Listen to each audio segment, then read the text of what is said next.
Үшем босанған 5 баланың анасы далада қалуы мүмкін. Өзім диванда жатам, жолдасым мен 2 балам на матрасқа ұйықтайды. Барлығыңыз отбасының 7 мүшесі осы бір бөлмеде тұрасыздар.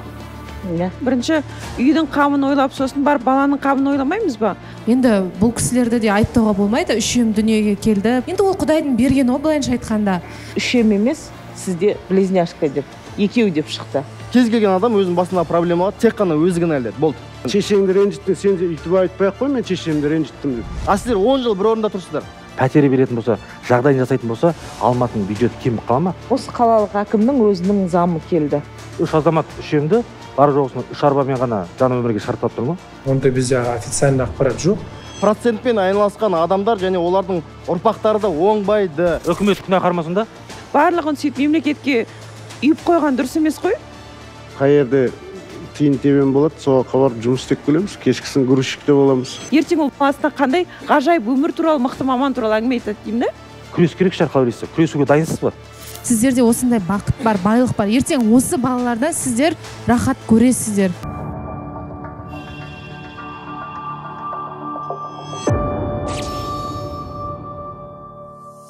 Армысыздар, бұл қазақ ютубындағы алғашқы тәуелсіз ток-шоу айтамыз. Арнаға жазылып қолдау сізден, ал бос хайп болмай, қоғамның боямасыз болмасын көрсету бізден болсын. Мен Асқарбек Қазанғап, біз бастаймыз. Алматыда үшем босанған 5 баланың анасы далада қалуы мүмкін. Әкімдік әдегенде пәтер береміз деп қуантқанмен, кейіпкеріміз Айжанның айтуынша артынан лақтырған. Алдымен экранға назар аударайық. Мына жаққа жатып ойнайды кішкене. Манежға бірде жатады, бірде жатпайды, коляскаға ұйықтатамыз. Өзім диванда жатам, жолдасым мен 2 балам на матрасқа ұйықтайды. Жатақхананың жалдаған қуықтай бөлмесі отбасының 7 мүшесі үшін тарлық ететіні айтпаса да айдан анық. Оның өзі көзден бұлбұл ұшайын деп тұр. Жөндеуге жабылатындықтан бірер күннен кейін қайда барамыз деген уайым кірпік қақтырмайды. 5 баласы үшін күндіз түні отағасы тынбай жұмысқа жегілсе де, қымбатшылық қысқан алмағайып уақытта тапқан табысы шер жемге әрең жетеді. Райымбек Хангелді батыр өмірге келгенде әкімдік 2 күнде үйлі боласыңдар деп төбелерін көкке жеткізіпті. Алайда сылдыр сөз күйінде қалған. Мына жақта енді кішкене тарылық болып жатыр. Қыстың күні 3 рет больницаға жатып, ыстық болды, бірсе ыстық болады, есікті ашсақ суық кіріп кетеді, сонымен инфекционныйға пневмониямен 3 рет жаттық. Бірінші балам қайта-қайта сол пневмониядан көгеріп, әйтеуір несін жанын аман алып қалдық. Әрине, бала тапсаң өзің үшін.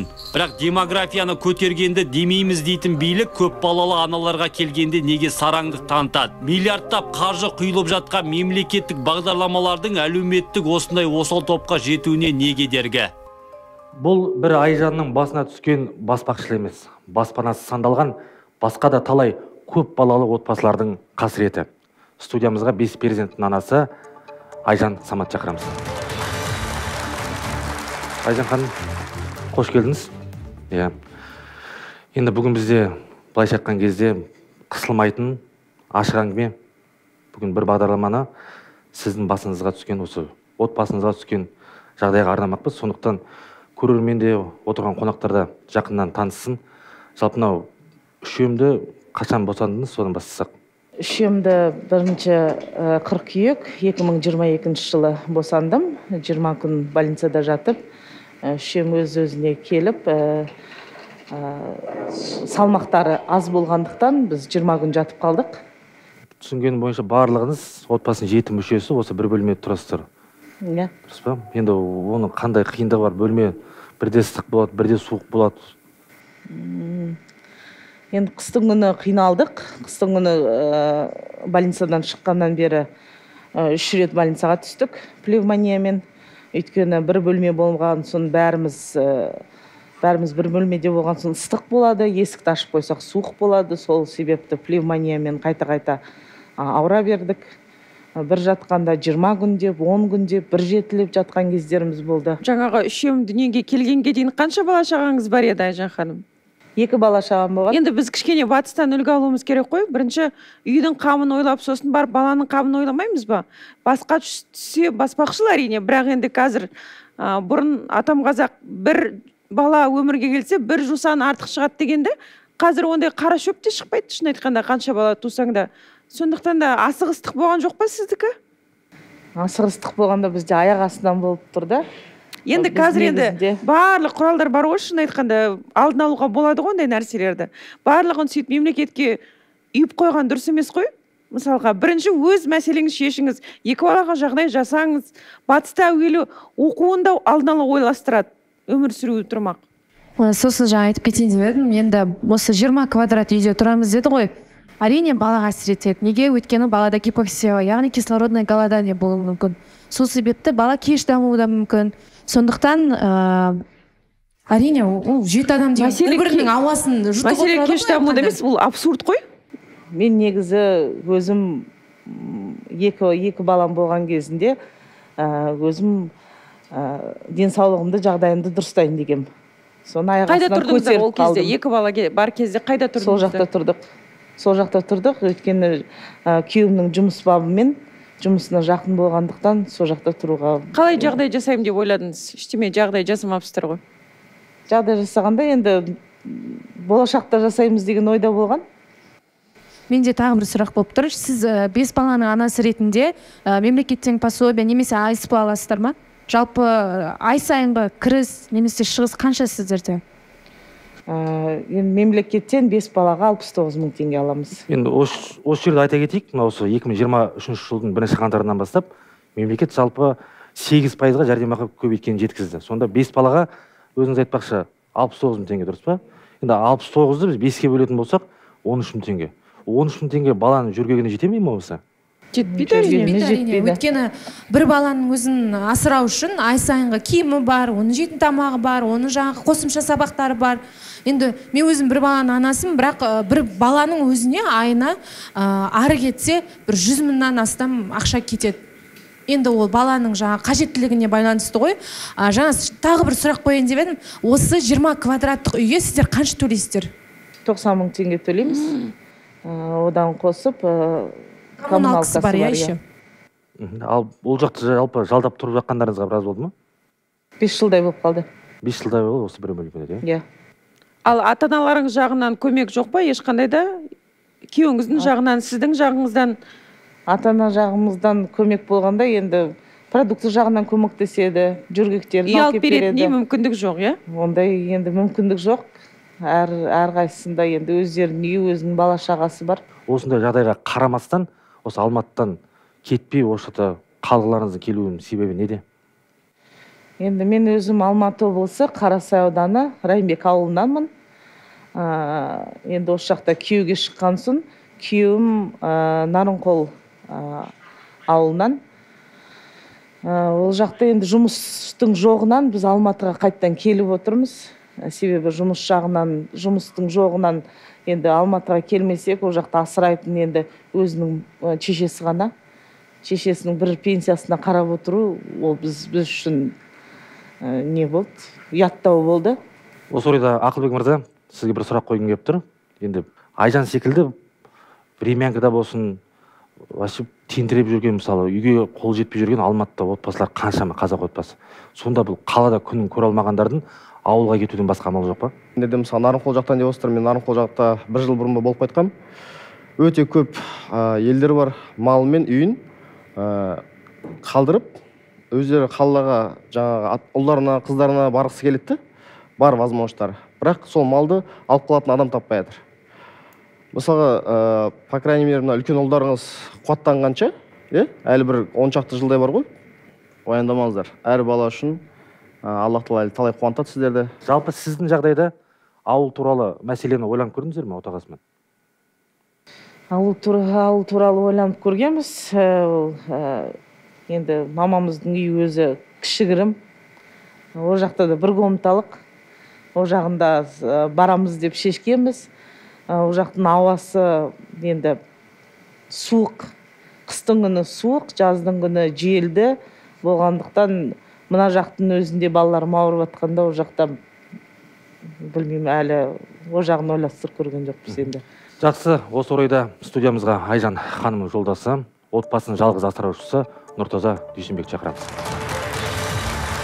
Ассалаумағалейкум. Студиямызға қош келдіңіз. Қош келдік. Енді көрермендерде сұрақ туындауы мүмкін, жалпы 5 баланың әкесі қандай жұмыс істейді деп. Сол туралы айтып кетсеңіз. Жалдамалы жұмыскер болып істейміз бір организацияда. Жалақыңыз қанша ай сайынға? 170 мың. Пәтерге 90 мың теңге деп тұрсыз ба? 90 мың. Қалған шығынды қалай реттейсіз? Қалған шығынды қосымша жұмыс жасаймыз әйтеуір. Қай жерде тиын тебен болады, соға барып жұмыс істеп келеміз. Кешкісін грузчикте боламыз. Солай өміріміз сүріп жатыр ақырын-ақырын.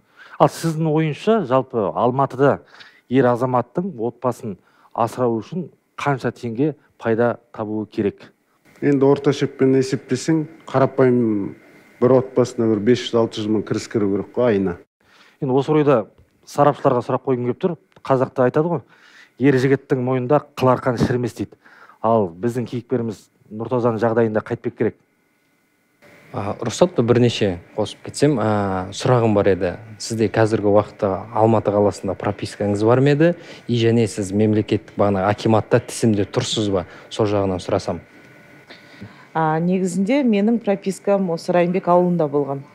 Осы қалада босанасын дегендіктен біз осы общежитияға пропискамызды ауыстырғанбыз. Осы 1 жыл 3 айдай болды. Постоянный прописка болғанына. Акиматқа бізді жібергенде бізде акимат бізге отказ берді. Өйткені 3 жылдық пропискаңыз керек кезекке тұру үшін деп айтты. Сол мәселе бойынша. Менде бір сұрақ болып тұр. Сіздерде бұл бірінші неке ғой, Иә. Бірінші неке, Енді бұл кісілерді де айыптауға болмайды. Үшеуім дүниеге келді, осылай балаларыңыз неге көп деген сияқты. Енді ол Құдайдың берген о, былайынша айтқанда. Жоқ, ол мәселе ешкім айыптап жатқан жоқ қой. Шамасына қарай әрекет жасау керек қой. Мен жалпы айтқым келеді, негізі кез келген адамзаттың мақсаты ұрпақ қалдыру, артында. Бірақ көбінесе, мысалға, Айжан ханым сіздің мамандығыңыз бар ма? Бар. Қандай мамандық? Международная академия бизнесін бітіргем, экономист, финанс. Яғни кәсіпкер, қаржыгер болуға әбден мүмкін еді.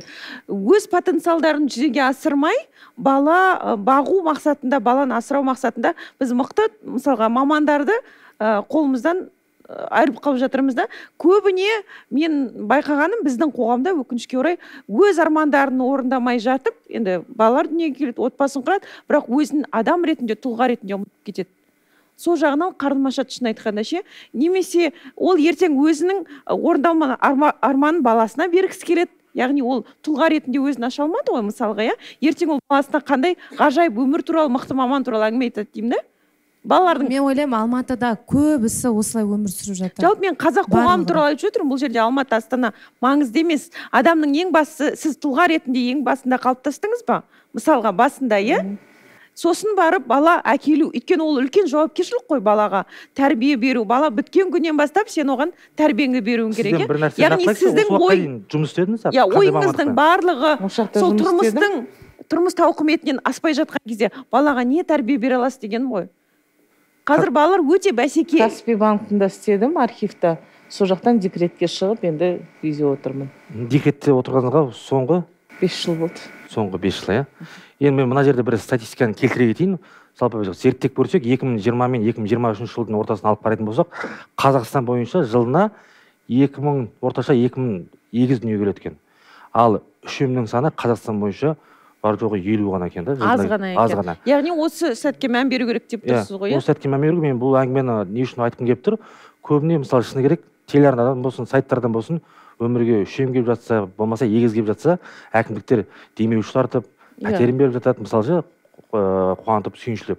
Сол 50 үшемнің әр кетсе Алматыда 5-еуі, 6-ы өмірге келеді. Әр кетсе 10. Сондай отбасыларға, мысалы басқаларға демеу болсын деп, мотивация болсын деп, пәтері беретін болса, жағдайын жасайтын болса, Алматының бюджеті кеміп қала ма? Қалай білесіз? Жоқ, енді бұл кісілерге сөз етілген ғой, уәде берілген, Соны кім берді, қашан берді, соның жайында сөйлесейік. Осы әңгімеге оралсақ, жалпы мынау о басы айтып кеттік қой, әкімдік үй береміз деп, артында сөзінен тайқыт деп. Жоқ, ол кісінің өзі айтып кеткен жоқ бізге. Себебі біз больницадан шығар кезде 19 күні шығатын Қай болып жылы? жатқанбыз. Осы 19 қыркүйек 2022 жылы үшеммен үйге шығайын деп жатқанбыз.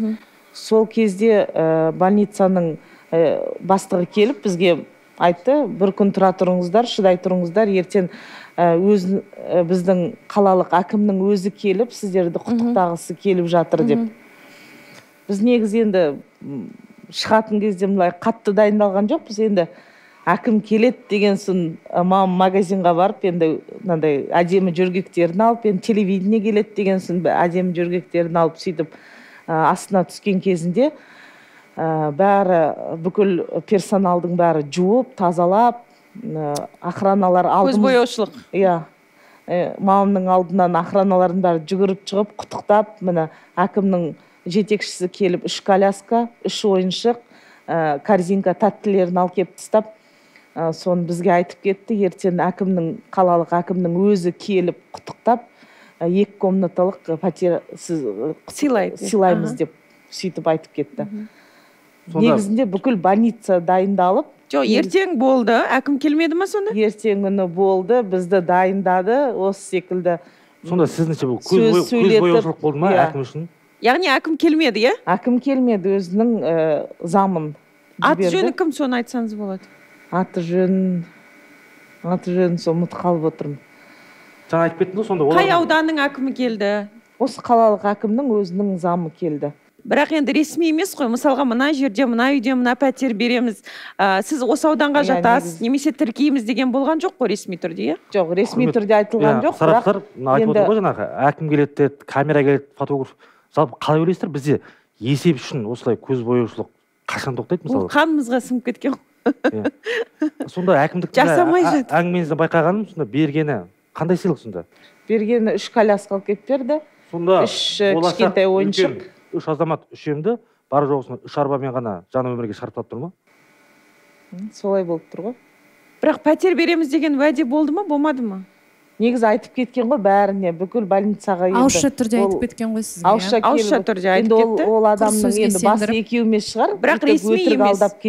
Телеарна келді ма сол кезде? Қандай телеарна келді, Алматы каналы келді. Бәрін түсірді. Сол күні эфирға шыққанбыз. Ал мына сөз жүзіндегі уәдені жалпы заңмен қудалауға, оның түбіне, ақиқатына жетудің амалы бар ма, қалай ойлайсыздар? Енді оны көбіне заңгерлер білетін шығар, бірақ енді ол телеарнаға берілгеннен кейін ол бұлтартпас айғақ болып табылады негізінде. Сол телеарнаға барып, сол эфирді тауып, тіпті иә, мына әкім маған берген, уәдесінде тұрмады деп те шағымдануға болады, мен ойымша. Енді бұл мәселеге қатысты әкімдіктің жауабын білген едік. Экранға назар аударайық. Ол жайлы, шын айтсам, ақпарат жоқ бізде. Кім барғанын, кім қалай айтқанын, ондай бізде официальный ақпарат жоқ. Және де мен Алматы қаласы әкімшілігінен де ондай тарапынан ондай бізден ондай болған жоқ. Сөздің несінде.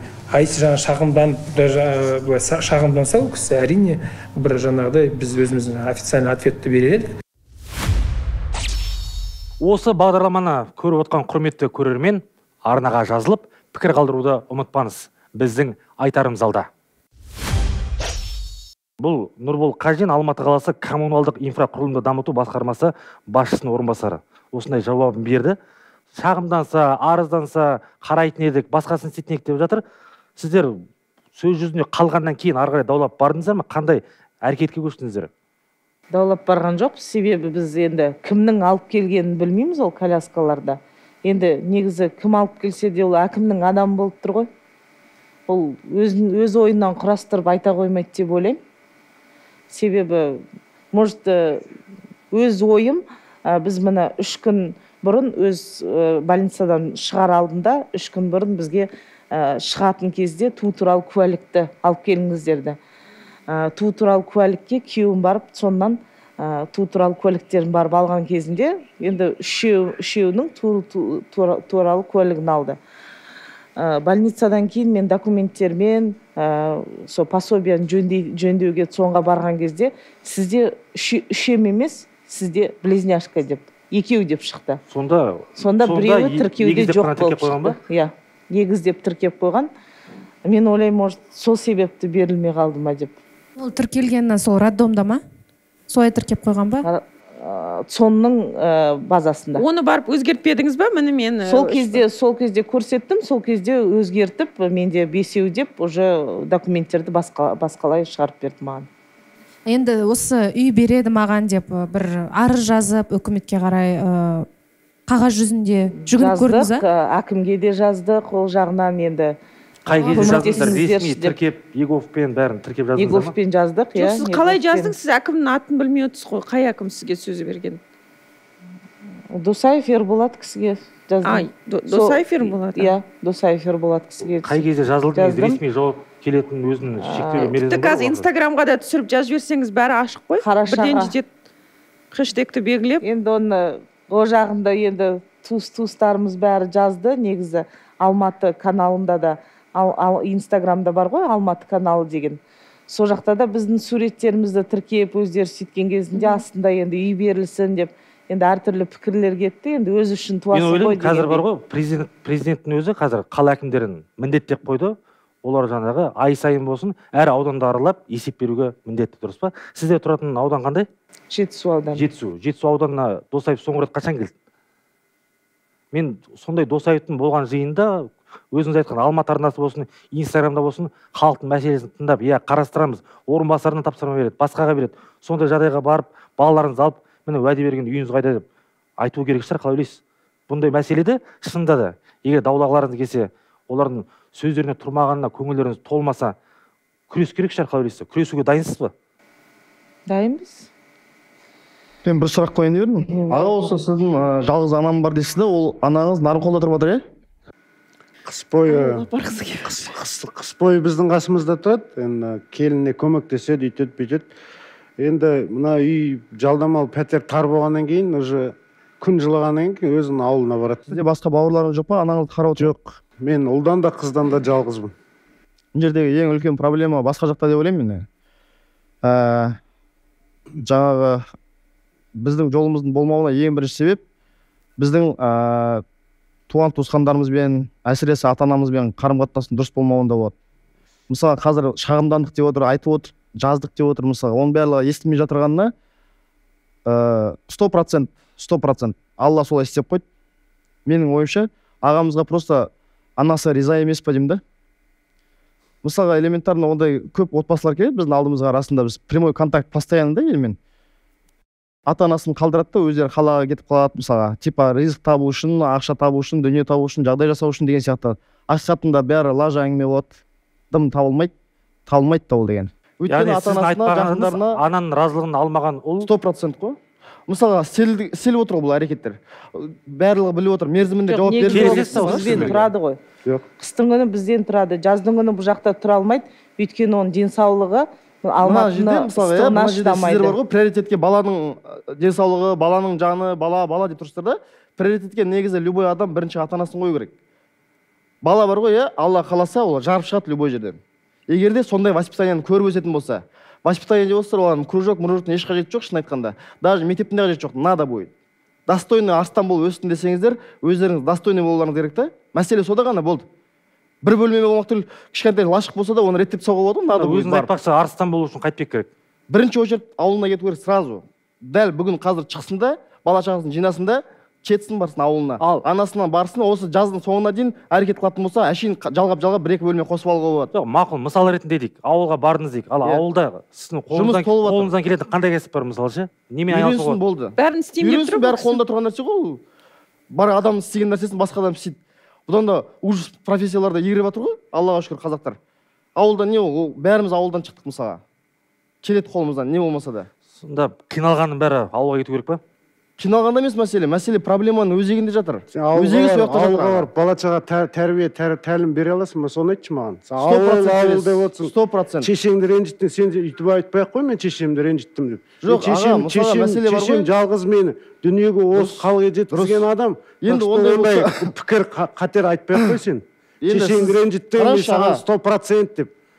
Сен мен бала шағама мен гарантия бере алмайсың. Балаларыңыз өсіресіз ғой ертең, Алла қаласа. Өсіргенде ауылда ештеме жоқ. Қандай тәрбие алып ондай әңгіме айтпай-ақ қойсын. Аға, балаларды өсірдіңіз. Жоқшылықтан басқа ештеме ертең бар ғой, сол балалардың біреу болмасын, біреу ше, сол өзінің отбасы, өзінің балалар шағасы деп, бір сәтке осын сізді қалдыратын болса, сіздің көңіліңізге тиеді ол. Сіз түсінбей отырсыз да бір ол кісі мәселені. қалмайды. Ол кісі қалмайды өзі жалғыз, никогда қалмайды. Біздің қасымызда ол кісі. Осы Енді сіз апрельден жалғыз бастап, тұрсыз ғой ол. ол Жалғыз апрельден ұлдың ғой бастап енді. сентябрьға Басқа дейін біреуден өз ауылына кетеді. тағы да бала тумайды ғой ол Енді кісі. сізде мына жақта мысалға өзіңіз көрдіңіз ғой, 10 жыл болды дейдіңіздер. 10 жылдың ішінде әрекет жасап жатсыздар, вы на одном месте топчетесь. Результат болып отырған жоқ. Бір ай сен бір орында тұрсың ба, тап жатыр деп, уже все ойлану керек. Что я не так делаю деген. Түсінесіздер ма, мәселе қайда? А сіздер 10 жыл бір орында тұрсыздар. Еш өзгеріс жоқ. Экономический болсын, духовный болсын, не знаю, финансовый грамотность жағынан болсын, элементарный нәрселер өзгерістің жоқтығына тек қана жеке адам емес, болды. жеке адам емес, мүмкін біздегі жүйені кері әсер болса, мысалы сен көріп тұрсың, соңғы экономика, инфляция, бәрі қымбаттап жатыр, өсіп жатқан айлық жоқ. Айлық сәл өссе, азық-түлік өседі, бензин өседі кеше ғана мысалы. Ол да есеп алмаймыз оны? Алмаймыз есепке. Ең бірінші кезекте Алла Құранда өзі айтты, кез келген адам өзінің басындағы проблемаға тек қана өзі кінәлі деді. Болды. Все. Мен қашан риза боламын деді, ата-анаң риза болса деді. Болды. Мен риза болсам деді, сұрақ болды. қойып Кез келген азаматтың сіздің жаңағы анаңызбен қарым-қатынасыңыз қалай, жақсы ма? Жалпы ұрыс керіс дегендей болған жоқ па? Қажет жоқ. Бұл жерде бір мәселенің ара жігін әкеде жаман деп айтпайды ғой баласына, жақтырмай тұрмын деп. Анасы қолында қыз жазыр, дұрыс па? Ол кісі сізге ауылға қайт деп қолқа салған жоқ. Айтпайды ғой ешқандай ана. Айтты ма? Ашық әңгімелесесіздер ме ол туралы? Жоқ, ол жалы ашық әңгімелесеміз, айтпайды ғой. Мақұл, былай істейік. Енді әркімнің жеке өмірі, жеке өзінің қарым-қатынасы, өзінің оқиғасы бар. Біз оған оралмайық, бүгінгі тақырыптан ауытқымайық. Біздің бүгінгі талқылап отырған мәселеміз мына ары қарайғы 5 баланың тағдыры не болады?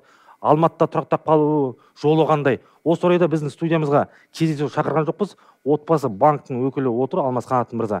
Біздің өзіміз мемлекетіміз жар салып жариялайтын түрлі бағдарламалар көп, миллиардтап қаржы бөлініп жатыр. Соның бірі аз қамтылған отбасыларға бағытталған бақытты отбасы бағдарламасы, дұрыс па? Осы бағдарлама туралы егжей тегжейлі айтып кетіңізші. Мына отбасының соған үміткер болатындай жөні бар ма? Дәл өзі. Бағанағы мен басында қойған сұрағым, бағана акиматта тізімде тұрма дегенім сол себепті болған. Өйткені мемлекеттік бағдарламаларға қатысу үшін бірінші қадам тізімге тұру керек. Акиматта өз район бойынша, аудан бойынша тізімге тұрған кісі толығымен мемлекеттік бағдарламаға қатысу құқығы бар. Сіздің бағанағы категорияңыз көпбалалы отбасы болып саналады. Ол категория тікелей бағанағы бақытты отбасы бағдарламасына қатысуға болады. Толық жоқ нәрсе, біріншіден ешқандай қажет жоқ. Аллаға шүкір, әлі осы күнге дейін мынандай крупный процент деген нәрсе ұрынбаған екенсіздер, процентіне тірлік қой бұл деген. Бұған ұрынатын болсаңыздар, ұрпақтарыңыздың оңуына 50% сіздер өз қолдарыңызбен балта шабасыздар. Міне Аллада және пайғамбарымыз саллаллаху алейхи үйретеді барлығымызды. Ең бірінші кезекте қолда бардан бастаңдар дейді. Аллаға шүкір сіздерде бар екен, ошақ бар екен, қара шаңырақ бар екен. Просто мәселе қайда? Біз приоритет дұрыс қоймай тұрмыз да. Маңызды мен маңызсыз нәрселерді дұрыс қоя алмай тұрмыз. Сонда алғашқы жарнасын төлейтін керек жоқ, процент деген нәрсемен араласқан адам оңбайды ешқашанда. Болды. Бүкіл халықты, бүкіл елімді шақырамын осы тірлікке. Процентпен айналысқан адамдар және олардың ұрпақтары да оңбайды. Сонда мынандай мемлекеттік бағдарлама процент беру жоқ бұл бағдарлама. Үкімет күнә қармасында? Енді біз мұсылман мемлекет емеспіз ғой. Мәселе қайда? Мәселе жоқ, мына жерде мәселе мынада ғой. Халқым менің. Мәселе бұл программа жаңағы процент, банктардың барлығының түбінде кім тұр деген вопроста? Түбінде бұның Құдайдың жаулары тұр. Бүкіл мұсылмандарға жаулар тұр. Неге осы өздеріңіз маған сенбесеңіздер, анализ жасаңыздар, зерттеңіздер. Неге еврейлер еврейге процентпен бермейді? Неге? Біз мүлдем тақырыпта ауытқып кеткен сияқтымыз. Тақырып осы күрделі төменде жатыр аға. Шын айтамын мен сізге. Түсініп тұрмын, бірақ Алла разылығы үшін осы эфирден шыға салысымен бар ғой, сөйлесейік тағы да, мен сізге жолдарын көрсетіп беремін. Қалай аяққа студиядан тыс тағы талқылай жатамыз. Бірақ біз бар ғой енді қазір мына бағдарлама болғаннан кейін статус-кво мына кісілер мәселесін шешуіміз керек. Мәселені шешу болып тұр ғой, дұрыс па? Шешу болып тұр. Біз дәл шешімін айтып отырмық қой міне. Дәл шешім айту, сіз ол түп сана, ой санада процент алымы басқасы. Оны ары қарай таразылап сараптайтын бұл кісінің өздері. Біздің мақсат бұл жерде қандай жолы бар шығудың, соны ұсына білу. Сұраққа қайта оралайық. Жаңағы сіз айтқан бағдарлама туралы естуіңіз бар ма? Егер де жаңағыдай алғаш сертификат ұтуға мүмкіндік болатын болса, үй қарауға дайынсыздар ма? Бұл жаққа барып көрдіңіздер ме? Құжаттарыңызды тапсырып. Барып көрдік. Осы Достық улицасындағы, Достық көшесіндегі филиалына бардық. Достық Құрманғазы. иә, Достық Құрманғазыда. Сол жаққа барған кезінде бізге кәдімгідей компьютерға тіркеуге отырдық. 14 күннің ішінде жауап келді. 3 жылдық прописка жоқ, сондықтан отыра алмайсыңдар деген. 3 жылдық тіркеу қатты кедергі ме бұл мәселеде? Дәл өзі, өйткені мемлекеттік бағдарламада жазылып кеткен, толығымен тұрып атқан кезде бағана тізімге жоқ, кішкене логикаға саймайды да. Мысалға ше, өзі онсыз да үйі жоқ адам, сен тіркеуде тұруың керек дейді да. Тұрақты тіркеуде тұру керек сонда, иә? Енді о яғни жағынан сен онсыз да үйің жоқ қой, үйің болса не үшін сен кезекке тұрасың? Әкімге логика қайда? Және ол неге 3 жыл? Мысалға біреуден сұрастырып бір жарты жыл тұруға болады, иә? 1 жылға тұру. Бірақ 3 жыл өте көп. Біздегі заңның ереженің олқылығы ма, әлде? Рұқсат па, мен оған да жауап берсем, қараңыздар, енді әрғай азамат, иә, Қазақстанда тұрған тікелей ең жақсы жерден үй алғысы келеді, дұрыс қой. Сондықтан барлығы үлкен ірі қалаларда, Алматы болсын, Шымкент болсын, Астана болсын, сол қалада тіркеусіз онда тізімге кіріп алып, сол қалаларда үй алып алатын еді ғой. Сондықтан осындай басты тіркеу ретінде 3 жылдық үй жоқ адам қалай тұрақты тіркеуде тұруы керек? Оңбаған бағдарлама ғой бұрылды. Яғни ол бір бассыздыққа апарады ғой. Мысалға сен біреудің үйіне тұру үшін сен ақша төлеу керек. Елді өсіру үшін емес, өшіру үшін арналған бағдарлама. Бұл жақта біреудің үйіне тіркеуге тұру үшін ақша беру керек болса, түптікпен қайтып жемқорлыққа кіре ме? Соны айтамын ғой. Иә, мәселе қайда? Сіздер мысалы тұрақты тіркеуге тұрдыңыздар қазір, қай жаққа тұрдыңыздар? Жетісу ауданына. Жетісу аудан кімнің үйіне? Сол жатақханада. Жатақханаға. Иә. Ол бір кісінің үйіне тұру үшін ақша төлеу керексіз. Ол сол үйдің қожайыны сен үшін өкіметке не төлейді жаңағы? За мусор, за лифт. Кім төлегісі келеді, ешкім төлегісі келмейді. Ешкім үшін төлегісі келмейді артық. Енді қараңыз, бұл кісілерге сонда қазір тек қана мына сіз айтқан бағдарламаға қатысу үшін 3 жыл толғанын күту керек, одан басқа амал жоқ па? Дәл өзі, иә. Қосымша айта кетсем бола ма? Бағанағы несие жайында да айта кеттіңіз, сіз несие жаман, алу қажет емес дегендей. Оған да жолы бар. Қараңыздар, мемлекеттен қазіргі уақытта субсидия ретінде жалға алатын пәтерге көмек береді. Ол қалай жұмыс жасайды? Қараңыздар, қалаға тіркеуде тұрсаңыз, осы жылы 1 шаршы метрге 3108 теңгемен бағанағы жалға алатын пәтерін субсидия ретінде 50%-ын өкімет жауып тұрады. Тіркеусіз да? Жоқ, ол тіркеумен, оның бәрі тек қана. Тіркеу болады, бірақ 3 жыл деген мерзімді қарамайды ғой? Қарайды. Мен бағана айтып тұрмын ғой. Ол да 3 жыл. Бірінші қадам ол тізімге тұру. Толығымен 1,5 жыл қалды. Енді 10 жыл осылай сандалып жүр, иә, енді қалғаны 1,5 жыл ғой. Ол кісілер барып біреуге төлеп тұратындай да ақшалар жоқ болуы мүмкін ғой. Бұл 1,5 жылдың әңгімесін осы жерден қоядық, бізге бүгінгі күннің әңгімесін қосайық. Жоғарыда атаған жатақхананы жақын арада босату керек, дұрыс па? Босату керек. Қанша күннен кейін босату керек? Майдың 10-да полный жабылады деді ғой, реконструкцияға. Майдың 10-да. Енді қараңыздар, ол жақта 90 мың теңге төледіңіздер. Ал біздегі қазір мынау сайттарды ашып қарайтын болсаңыздар, сіз тұрған ауданда пәтердің бағасы ұшып тұр. 2 бөлмесі 200 мыңнан, 150 мыңнан мысалы ше. Ары қарай енді қарап көрдіңіздер ме? Қайтпек ой бар мысалы мына жақтан шыққаннан кейін? Қарастырып отырық, объявление қарап отырық, таныс жан-жағымыздағы біраз адамдар, орыс халқының адамдары біраз жұмыс істеген бізде охранада, жаңа общежитияның охранасында. Сол кісілер қарастырып отыр, енді пока іздеудің үстіндеміз. Енді көрермендер сұрақ туындауы мүмкін, неге дәл осы жатақхананың аумағына байланып қалды деп? Оның себебі бар, иә? Ол жақта балалар мектепте оқиды ма? Сол туралы айтып кетіңізші. Оның себебі біріншіден баламның садигі жақын болды. Екінші себебі қызымның мектебі 147-ші гимназияда оқиды. Райымбек Абылайханада. Енді бір шетінен ол жаққа байланып отырғанымыз осы оқу жылы 30 майға дейін созылып тұр ғой. Сол себепті 10 май былай да келмей тұр да. Біз сол районнан, сол жақтан шықпауымыз керек болып тұр. Басқа жаққа ауыстырайық десек, қазір уже ондай мүмкіндік бермейді екен. Документтермен кішкене проблема болады деп жатыр, мектепке де алмайды екен. Осы бағдарламаны көріп отқан құрметті көрермен арнаға жазылып, пікір қалдыруды ұмытпаңыз. Біздің айтарымыз алда. Енді осы орайда бүгін енді әңгімемізге арқау болған, талқыланған, сіздің балаларыңызды рұқсат болса студияға шақырсақ, енді сюжеттен көрген бір бөлек, бұйырса өздеріңіз Алла берген үшеуім бар, одан бөлек екі үлкен балаларыңыз бар, бәрін студиямызға шақырайық. Бәрекелді.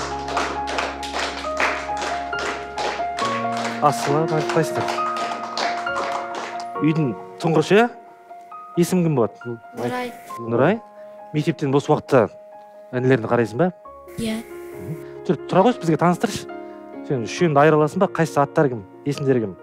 Айт, кімдер аты? Райымбек Батырхан келді. Жақсы тақырып талқыланып жатыр ғой, бүгінгі проблема, оны бір сұра тұрайық. Жалпы енді ана ретіндегі сіздің өзіңізге оралсақ, мынау үшем құрсағыңызға біткенде, соны естіген кезде қандай күйде, қандай әсерде болдыңыз? Басында өзіміз шок болдық. Шок болдық. Енді ойламаған жағдай болып тұр ғой. Негізінде күйеуім айтып жүретін, бір ұл тауып берші, бір ұл тауып берші. Өзім жалғыз өскенсің, мына балаңды жалғыз өспесін дегендей. Енді ойланып жүргенбіз, негізі денсаулығым дұрыстап алайын, потом енді жағдайға қарап кішкене нетеміз енді. Енді болашақта болады деген ойда болғанбыз негізінде. Соның аяқ астынан тексеріліп неткен кезінде бірінші бұларды киста деді. Сонымен ойбай, кистаңыз бар екен, операция жасау керек деп. 2 неделя күтейік, операция жасайық деп сөйтті. Содан кейін 2 неделядан кейін біліп отырмыз. Өзіміз шок. Аллаға шүкір. Аллаға шүкір, иә. Аллаға шүкір. Алла тіл көзден сақтасын. Мынандай қиындықта жүріп, кейде енді пенде болғасын уайым болады. Бір өмірден түңіліп кеткен сәттеріңіз болды ма? Енді болады ғой. Жыламаңыз, сіздер қайта бақыттысыздар. Сіздер үшеуін жерге тастамай, немесе қоқысқа тастамай, қазір қаншама жаңалықтардан көріп отырмыз, балаларын туатта тастап кетеді. Сіздерде осындай бақыт бар, байлық бар. Ертең осы балалардан сіздер рахат көресіздер. Жыламаңыз, әрине ол үйде отыру, жалпы декретте отыру, ол өте қиын әйел адам үшін. Өйткені айналып келген сол бір шаруа, бір ыдыс, бір тамақ. Сонымен алысып жүріп, күнің де өтеді, жылың да өтеді. Қалай өміріңнің өткенін білмей қаласың. Сондықтан жыламаңыз, еш мойымаңыз дегім келеді. Жоқ, мен жаңа айтып жатырмын ғой. Бағана айтып жатырмын ғой, енді есеппен ойланып босанбайсыз ба деп, шын мәнісінде балаларды көргенде сол ойларым үшін өкініп қалдым. Балалардың көзі сондай жанып тұр. Бұл балалардың қайта өмірге келгеніне қуану керек сияқты. Физикалық тұрғыда қарағанда шынымен өте қиын. Қиын жағдайда балаларды көргенде тіпті ол балалар әлі кішкентай екен оның үстіне. Мен ойлаймын, осы блогер жігіттер көп қайырымды, үй беріп жатқан, осындай семьяларға көмектесіп жатқан, сол кісілерге бір үлкен құлақ қағыс ретінде айта өтсек, енді әрине бірінші Алланың көмегімен, екінші солар егер еститін болса, ақпаратты көмектесетін шығар, және барынша бәріміз атсалысуымыз керек шығар. Алматы қаласының әкімі Досаев деп отырмыз ғой, сол кісінің әйелі де өзінің осында қайырымдылық қоры бар. Оның өзі істемеген әйелі істей ме? Жоқ, әйелі істейді. Ол кісі енді ондай медийный адам емес. Күйеуі істемегенде әйелі істесін дейсіз ғой. Иә, сондықтан мен ойлаймын, сол кісіге барып, неужели қарамайды, неужели бір көзін түсірмейді, осындай қанша семьямыз жүрді. Және де елімізде бизнесмен ағаларымыз да бар, мысалы, аналар үйін жаңағы басқарып отырған, немесе аналар жаңағы қорын басқарып отырған. Міне осындай ағаларымыз осы эфирді YouTube желісінен болмасын, әлеуметтік желден болмасын қараса, көмектесе деген ой бар. Өйткені 3 баланың несібесі бәрібірде жібермейді. Мен осы орайда бар ғой, қазір бізді көріп отқан көрермендерге айтқым келеді, осы бағдарламадан кейін шыны керек қанша адам болса, сонша пікір бар. Қазір әсіресе ютубта кез келген контентке кірсеңіз, астында жақсы дүниенің астының өзіне неше түрлі нәрсе үйттігі оққан адамдар бар. Айтуы мүмкін, неге осы отбасы, бұлардан да жағдай төмен, балалары мүгедек, басқа деп.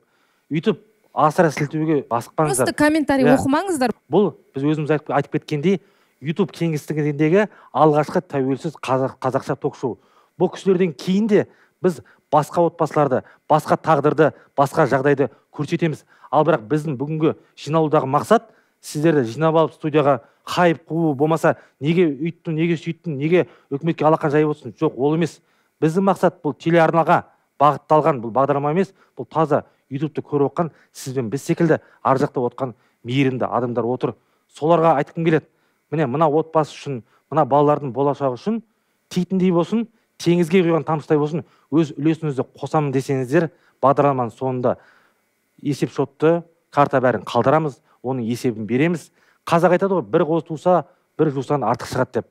Бәлкім сіз бен біз дәл осы отбасының бақытты болған сәтіне куә болуымыз мүмкін. Қоныс тойына да барамыз деп сенемін. Осы орайда қалай ойлайсыздар, жомарт жандардың арқасында қазіргі сындарлы сәтте уақытша болсын басқа жаққа орналасып, ары қарай ақшасын жинап жолға түсетін жайы болуы мүмкін ғой. Негізі алла сәтін салса, енді балалар несібемен туады ғой, дегенмен де, иә, ол Аллах үшін қаншама үй соғылып жатыр, ол әңгіме емес қой, шын мәнісінде. Тез-ақ үйлі болу әбден мүмкін. Сондықтан сене білу керек шығар, ең бастысы. Жақсы, ойларыңызды қорытсаңыздар. Менің де ойым, сіз балаларыңызды көріп өзімде таңғалып отырмын, сіз батыр азаматсыз екен. Өйткені осы күнге дейін балаларыңызды осылай асырап, өсіріп, тәрбие беріп жатсыздар. Соған өте ризамын. Менің ойымша, Құдай қаласа, сіз өзіңізде баспаналы боласыз, мемлекеттік бағдарлама болсын, көмек ретінде болсын, өзіңіз жетесіздер деп ойлаймын. Сәттілік тілеймін сіздерге. Мен аға сізге рахметімді айтқым келіп отыр. Өйткені қанша еркектер бар, иә, жауапкершілігі жоқ, бала босанғаннан кейін үйден қашып кететін, немесе жауапкершілікті мойнына ала алмайтын еркектер бар. Сондықтан да сізге тек Алла күш-қуат берсін. Сіздің мына үшеуіңіз де, мына 5 балаңыз да сізге ең үлкен мотивация. Сіз осыларға қарап өмір сүруге, ақшаны көп табуға сізге үлкен жаңағы мотивация. Мен бір нәрсе айтып кетейін қазір, сөз берердің алдында. Енді бүгін ток-шоу болғасын, әркім пікірі болғаннан кейін пікірлердің кері қарлығы болуы мүмкін. Бірақ бүгін біздің студияға Ақылбек мырзаның келуі тегін емес. Ары қарай ол кісі айтпақшы, жалпы өмір туралы, ауыл туралы, ана туралы әңгімені бөлек айта жатарсыздар. Бірақ осы орайда Ақылбек мырза, мен сізге бүгінгі жауапты сөзді өзіңізге тапсырғым келіп тұр. Ауылға барам деп шешім қабылдасаңыз, біз компанияның атынан 500 мың теңге қолдау жасағымыз келіп отыр. Егер де ауылға барам десеңіз, болды. Басқа шарттарға өйткені шешім бар, өйткені сізде возможность бар, мүмкіндік те бар. Просто кішкене бір ойлану керек та, жақсылап, салмақтап. Жақсы, енді бұны таразыға сала жатар. Мен енді тағы да айтқым келеді. Бұл бағдарламада мысалы мемлекет шешпеген, әкімдік сөзін тайқыған тақырыпты талқылап отырмыз. Бұл қашанда сондай ғой. Шенеуніктер айтуын айтады, бірақ басын ала қашады. Бұл жақта халықты қолдайтын тек қана халық қана. Сондықтан осы бағдарламаны көрген құрметті көрермен бейжай қалмаңыздар. Әр қазақ менің жалғызыммен қағидамен осы отбасының бақытты баянды болашағы үшін өз көмектеріңізді берулеріңізді сұраймыз. Бұл қазақ ютубындағы алғашқы тәуелсіз ток-шоу айтамыз. Біздің айтарымыз алда. Сау болыңыздар.